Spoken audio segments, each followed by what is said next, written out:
அனைத்து செய்தி ஊடகங்களிலும் தலைப்பு செய்தியாக வெளிவந்து கொண்டிருப்பது வெறும் செய்தி அல்ல, சில 1000 வருடங்களுக்கு முன் கூறப்பட்ட தீர்க்க தரிசனம்.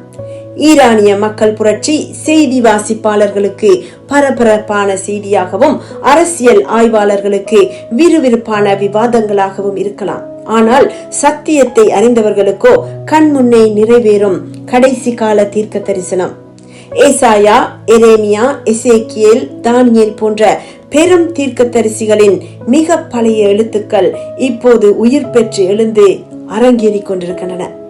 மிரட்டல்கள், கொலைகள், பயங்கரவாதம், போராட்டங்கள், யுத்தங்கள் மூலம் மத்திய கிழக்கில் பெரும் கொந்தளிப்பை ஏற்படுத்தி முழு உலகையும் அதிர வைக்க போகும் ஈரான், பெர்ஷியா எனவும் ஆதியாகமத்திலேயே ஏலாம் எனவும் கூறப்பட்டுள்ள மிக பழமை வாய்ந்த நாடு.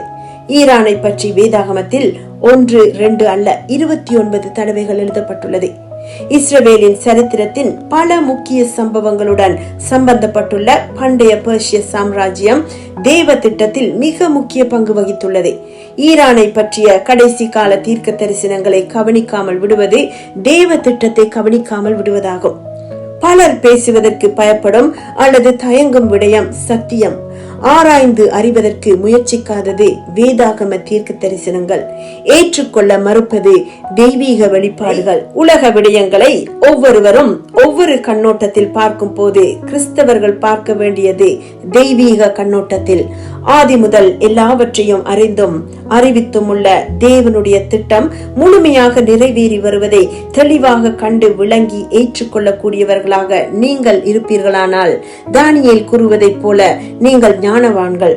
கடைசி நாட்களில் பல நாடுகளை சேர்ந்த யுத்த வீரர்கள் எருசலேமுக்கு எதிராக யுத்தம் பண்ண வருவார்கள் என வேதாகமம் கூறுகிறது. எசேக்கியேல் இந்த கோகு மாகோகு யுத்தம் பற்றி தெளிவாக விவரித்துள்ளார். உலகின் அத்தனை விடயங்களையும் மாற்றியமைக்க போகும் இந்த பயங்கர யுத்தத்துக்கு காரணமாக இருக்க போவது பெர்ஷியா அல்லது ஈரான். அதிபயங்கர யுத்த ஆயுதங்களையும் மிகப்பெரிய இராணுவத்தையும் கொண்டுள்ள ரஷ்யா, சைனா, நோர்த் கொரியா போன்ற நாடுகளை இந்த யுத்தத்துக்குள் இழுக்கும் துரடாக ஈரான் இருப்பது தெளிவாக விளங்குகிறது. எரேமியா 49 சேனைகளின் கர்த்தர் சொல்லுகிறது என்னவென்றால், இதோ நான் ஏலாமின் வில் என்னும் அவர்களுடைய பிரதான வல்லமையை முறித்து போட்டு வானத்தின் 4 திசைகளிலும் இருந்து 4 காற்றுகளை ஏலாமின் மேல் வரப்பண்ணி அவர்களை இந்த எல்லா திசைகளிலும் சிதறடிப்பேன். ஏலாம் தேசத்திலிருந்து துரத்துண்டவர்கள் சகல ஜாதிகளிலும் சிதறப்படுவார்கள்.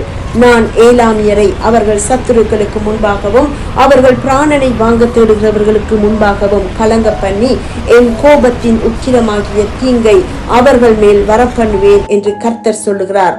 நான் அவர்களை நிர்மூலமாக்க மட்டும் பட்டயத்தை அவர்களுக்கு பின்னாக அனுப்பி என் சிங்காசனத்தை ஏலாமிலே வைத்து அங்கே இருந்து ராஜாவையும் பிரபுக்களையும் அழித்து போடுவேன் என்று கர்த்தர் சொல்லுகிறார். ஆனாலும் கடைசி நாட்களிலே நான் ஏலாமின் சிறையிருப்பை திருப்புவேன் என்று கர்த்தர் சொல்லுகிறார். எங்கள் கண் முன் நடைபெறவிருக்கும் இந்த தீர்க்க தரிசனத்தின் ஒரு பகுதி ஏற்கனவேயும் நடந்திருப்பதை போல தெரிகிறது. அதனால்தான் ஏலாம் என்ற பெயரில் ஒரு நாடு இல்லை.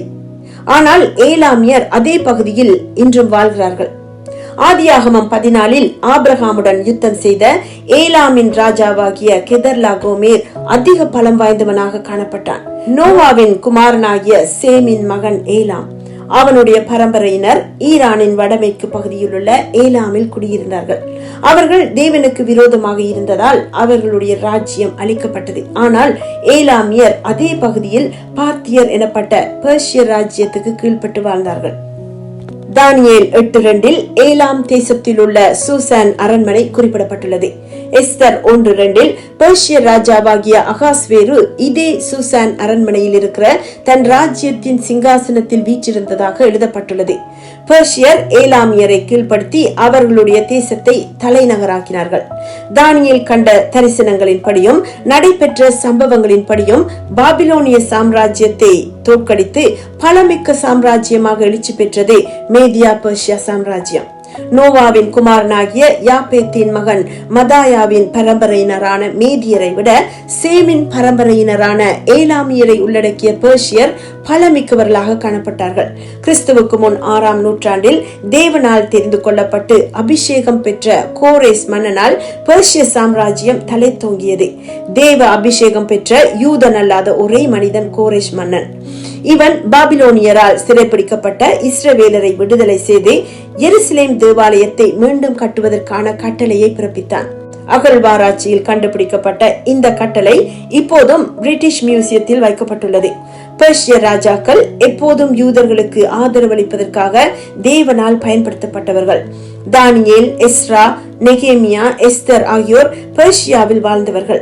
எஸ்தரின் நாட்களில் பெர்ஷிய ராஜாவாகிய அகாஸ்வேருவின் பிரதான அதிகாரியாக இருந்த ஆகாகியனாகிய ஆமான் என்பவன் இந்தியா முதல் எத்தியோப்பியா வரையுள்ள 127 நாடுகளிலும் இருந்த யூதர்களை முற்றாக அழிப்பதற்கு சதி செய்த போது பெர்ஷிய மன்னன் அகாஸ்வேருவின் பட்டத்து ராணியாக இருந்த யூத குலத்தை சேர்ந்த எஸ்தரின் மூலம் ராஜாவின் தயவுடன் யூதர்கள் அழிவி நின்று பாதுகாக்கப்பட்டதுடன் எதிரிகள் அழிக்கப்பட்டார்கள். இதனை இன்றும் யூதர்கள் பூரீம் என்ற பண்டிகையாக கொண்டாடுகிறார்கள். மேசியாவாகிய இயேசுவின் பிறப்பை அறிந்து அவரை தொழுது கொண்ட முதல் பிரஜாதியினர் பெர்ஷியர். கிழக்கிலே அவருடைய நட்சத்திரத்தை கண்டு காணிக்கைகளுடன் வந்து பணிந்து கொண்ட ஞானிகள் பெர்ஷியர் என வேத ஆராய்ச்சியாளர்கள் கூறுகிறார்கள். தானியேல் பெர்ஷியாவில் வாழ்ந்ததால் பிரபுவாகிய மேசியா வருவார் என தானியேல் கூறிய பல தீர்க்க தரிசனங்களை இவர்கள் அறிந்திருந்தார்கள். எனவே தான் யூதருக்கு ராஜாவாக பிறந்திருக்கிறவர் எங்கே என இவர்களால் கூற முடிந்தது. தானியேல் சிங்கக்கபியில் பாதுகாக்கப்பட்டதாலும் தானியேலின் நண்பர்களான ஷாத்ராக், மேஷேக், ஆபேத்நேகோ என்பவர்கள் அக்கினி சூளையிலிருந்து பாதுகாக்கப்பட்டதாலும் பெர்ஷியாவில் பலர் தேவனை நம்பி தொழுது கொள்ள தொடங்கினார்கள். பெந்தேகோஸ்தே நாளில் பார்த்தர், மேதியர், ஏலாமியர் ஆகியோர் எருசலேமுக்கு வந்திருந்ததாக அப்போஸ்தலர் 2:9 கூறுகிறது. இப்படி வேதாகமத்தில் பல இடங்களில் கூறப்பட்டுள்ள பெர்ஷியர் நியாயமும் இரக்கமும் காண்பித்து இஸ்ரவேலரை குறித்த தேவ திட்டத்தை நிறைவேற்றுவதில் தேவ கரத்தில் பயனுள்ள பாத்திரமாக இருந்தவர்கள். 1979 இஸ்லாமிய குடியரசாக ஈரான் ஸ்தாபிக்கப்படும் வரை ஈரானுக்கும் இஸ்ரேலுக்கும் இடையே நல்லிணக்கம் காணப்பட்டது. பெர்ஷிய சாம்ராஜ்யத்தின் உயர் பதவியில் இருந்த ஆமான் என்பவன் 127 நாடுகளிலும் இருந்த யூதர்களை முற்றாக அழித்துவிட வேண்டும் என்ற திட்டத்துடன் இருந்ததை போலவே இந்த கடைசி நாட்களில் அயத்துல்லா கொமேனி மூலம் இஸ்ரவேலருக்கும் தேவ திட்டத்துக்கும் எதிரான கடுமையான பகைமை உணர்வுடன் செயல்படுவதற்கும் அவர்களை அழித்து விடுவதற்கும் பல்லாயிரக்கணக்கானோர் ஊக்குவிக்கப்பட்டுள்ளார்கள். எனவே இந்த அந்தகார சக்திக்கு எதிரான யுத்தமும் அழிவும் வேதாகமத்தில் கூறப்பட்டுள்ளபடியே தேவ கரத்தால் நிகழப்போகிறது. எரேமியா 49:39 கூறுகிறபடி ஈரானியர் பலர் விடுதலையாக்கப்பட்டு தேவனை ஆராதிக்க போகிறார்கள்.